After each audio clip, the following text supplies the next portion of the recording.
Hi, I'm Caroline. Welcome back to my studio. Today I want to talk about what to do after you've printed all your cards and tags and the ink is dry. This is the exciting part where you get to make them look like actual cards. So you'll end up with something like this that opens up into a card, and you'll learn how to sign it on the back like a real printmaker.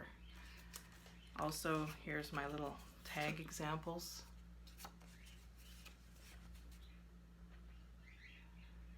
So I will change the camera setup so you can see my workstation, and let's get started.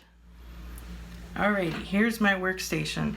So what I recommend you do is you find yourself something to serve as a cutting board. I know a lot of my students won't have this type of cutting board at home. This is actually a specialty self-healing cutting mat. But you can just use a clean cutting board from your kitchen, or a piece of thin wood, or even a piece of cardboard. A thick piece of cardboard will do the trick.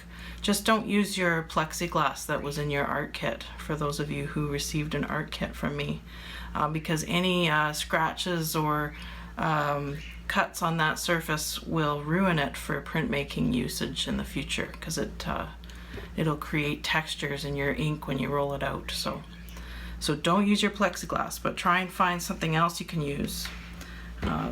Yeah, so moving on, first thing you want to do is you'll be trimming your cards. What I recommend is that you start by folding, using your print, the edges of your print as a guide. Now it may be that you have more of an organic image and your edges aren't clear. If that's the case, you might want to draw yourself a little pencil line with a ruler of where your fold line should be. So in this case, I would put my pencil line right about there. But I don't want to do that on my card here, because I have a very clear edge that's defined by the edge of the ink, so I don't need to actually draw that crease line. But if you have kind of an edgeless image, like this one is actually a good example of an edgeless image, you'll have to draw yourself a guideline for your center crease. So fold your card, take your time and try to adjust the fold so that your crease is an even distance from the edge of your print all the way along. And when you're sure it's good, you can crease it, either using your nail, or you could also use a surface like the handle of your scissors. I've just noticed that I've smudged the ink here a little bit, so you just want to be careful not to touch the ink too much, especially if it's just dried. Mine was just printed yesterday, so the ink might be still a tad bit vulnerable to being touched and smudged.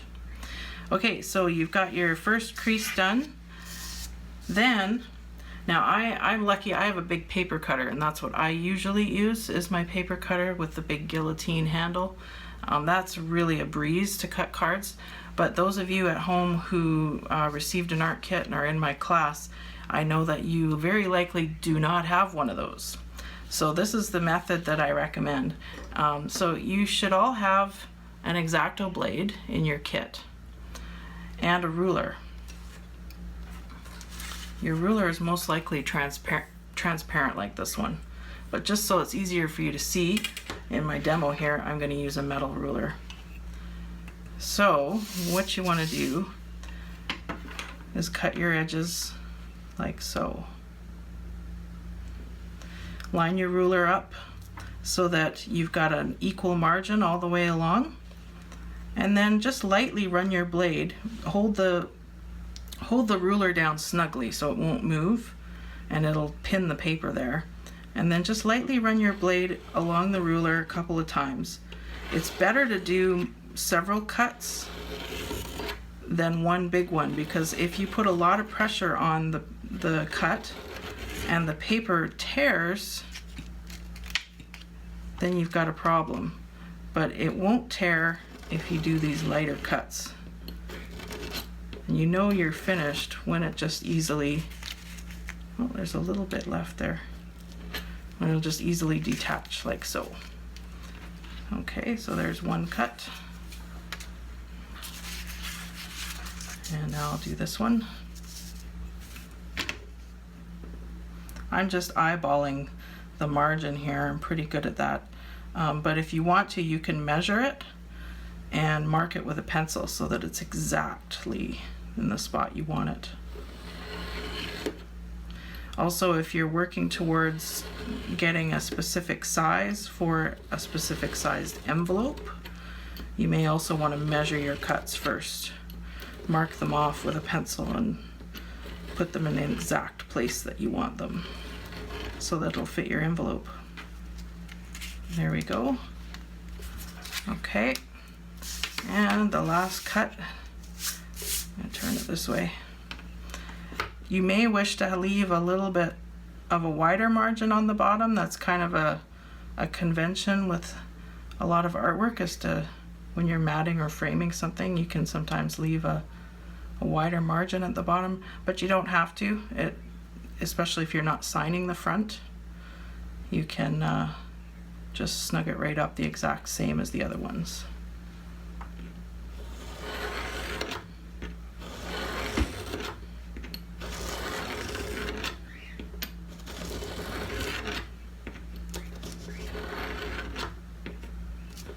There we go. Okay, and there my card has been trimmed nice and tidy. Now, I realize that some of you may be in the unlucky position that you don't have anything to use as a cutting board. If that's the case, you can use scissors. So let's do another one. We'll start with the first crease, just to get everything lined up and save you some extra work. There we go. And then you can first measure. I'm eyeballing it again, but you could actually measure. You could go like this and say, I want a 1/2 centimeter margin on either side. Make a little mark.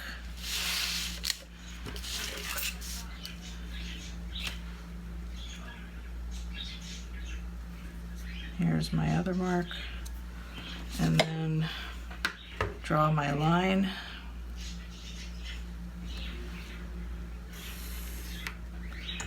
And then I can do the same thing over here.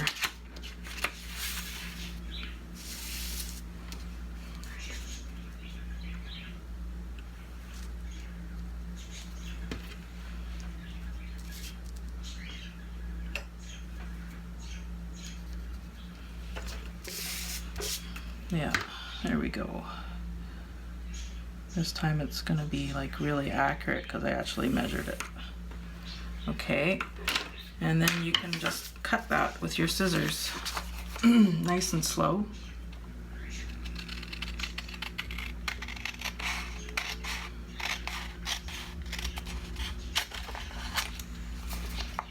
And now I've just illustrated a problem that you might come across if you're doing it with scissors, is that you may end up with an uneven cut because there's 2 layers there. You can either do your best to fix it while it's still folded, or if you want to prevent that problem altogether, you can actually open it up again once it's been folded and extend your cut line out to the edge, and then just cut it all on a single layer instead of a double layer, and then you won't have that problem.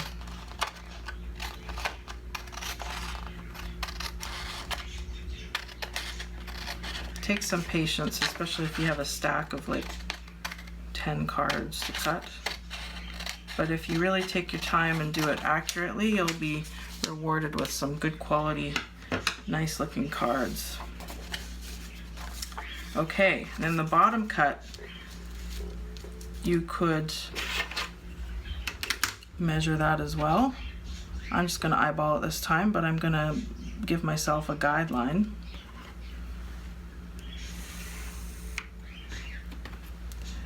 And I'm just going to cut the one layer because this one's almost guaranteed to be wonky if you try and do both layers at the same time.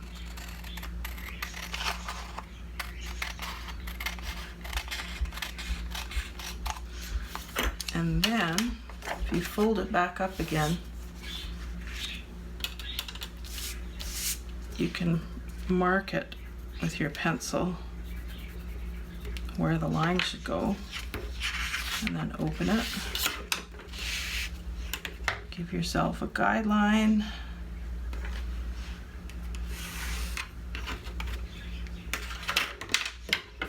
And cut. So it's actually way easier to use a cutting board and an X-Acto knife, but you can get away with just doing it with scissors. And I thought I'd better show you both methods in case you don't have a cutting board at home. So there's my card, nicely trimmed. The next thing that you want to do with all of your cards is sign the back. And there's a special way that printmakers do that. Let me show you an example here. This is a print I made in 2016. It's called Dandelion. And you can just see, it's wrapped in shiny plastic, but you can just see down here in pencil, I have signed it just underneath the image. I've signed it with my name, the date, the title, and then over here is the edition number. So what you do is you count how many prints you made. In my case, I've made, I think it was 29. It's kind of a weird number. It was, yeah, I think it was 29 prints.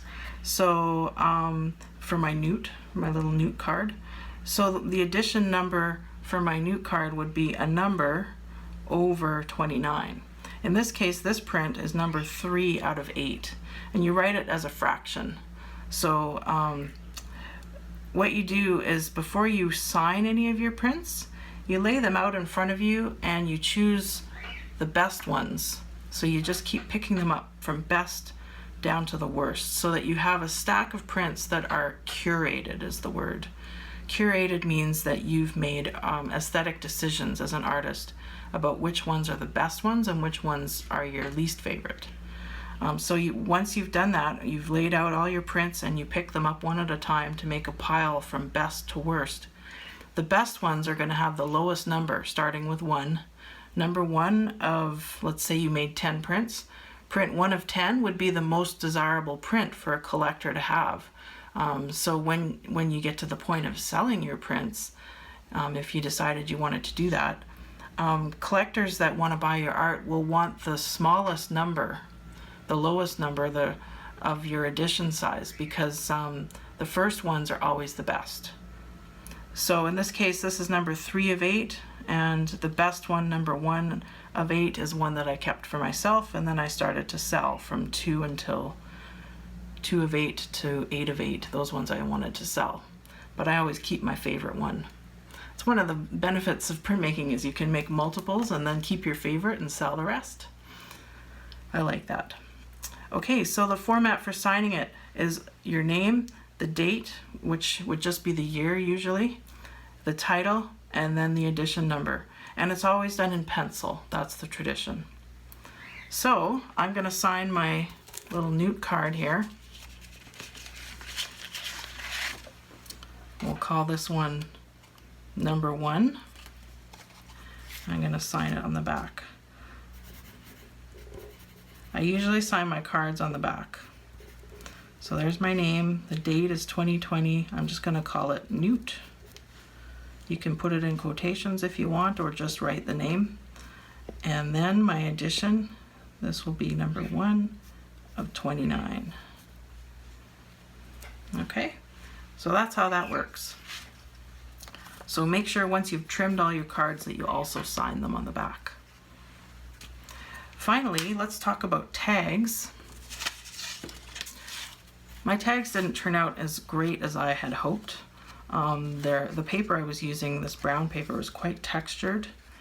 And then when I was using the blue paper yesterday, I got a lot of smudges, and there was a point where the ink got to just the right consistency that it started to do a good job.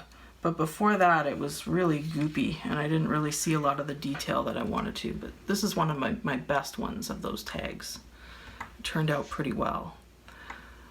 So I don't know, I'm not 100% happy with how that turned out, but I'm going to make the best of it. So these are my two little samples. I'm going to show you on this guy how I would trim them. So with your ruler,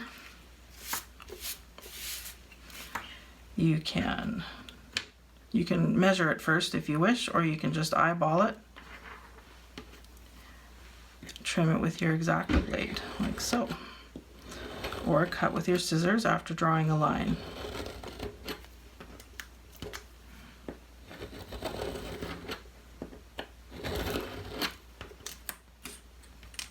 Okay.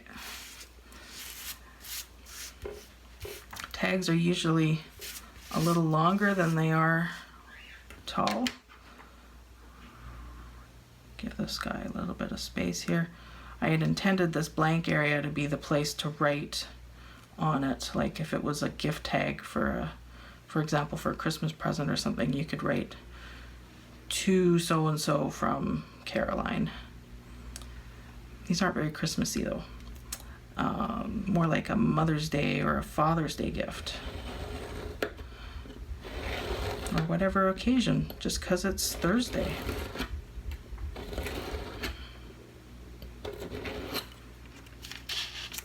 Okay, so I've got the top and the bottom trimmed.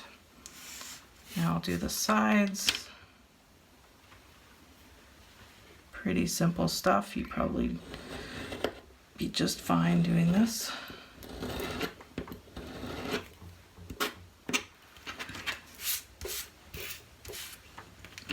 Trim the edge here.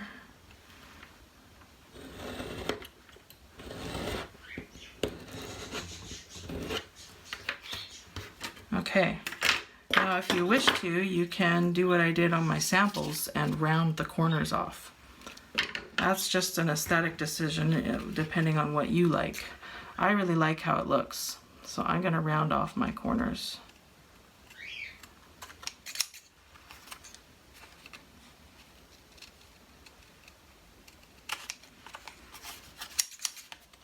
There's something about doing that turns it into more of a substantial object, or I don't know, it just makes it more appealing to have this little card. I like it. Okay, now if you want to put a hole in your card, you can decide where it makes the most sense to put it. I think I'm going to put one in this corner for this guy. Now if you're lucky like me and you've got a hole punch on hand, that is the best. That makes a nice round hole. It's super easy. But I didn't put any hole punches in your art kits, so you're going to make do with your scissors.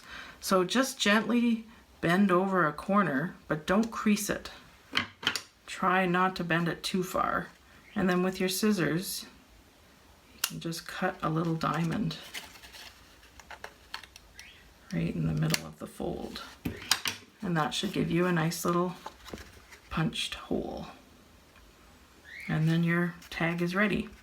Now because these are such small little pieces of art, you don't have to sign them if you don't want to, but if you wanted to, you could just turn them over and sign it on the back.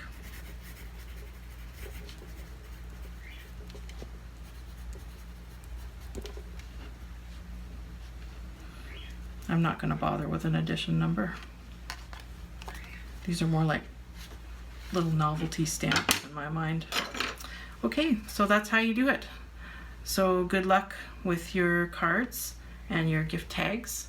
I think whoever receives a card or a gift tag from you will be just thrilled at the personal touch that your artwork provides. So there you go.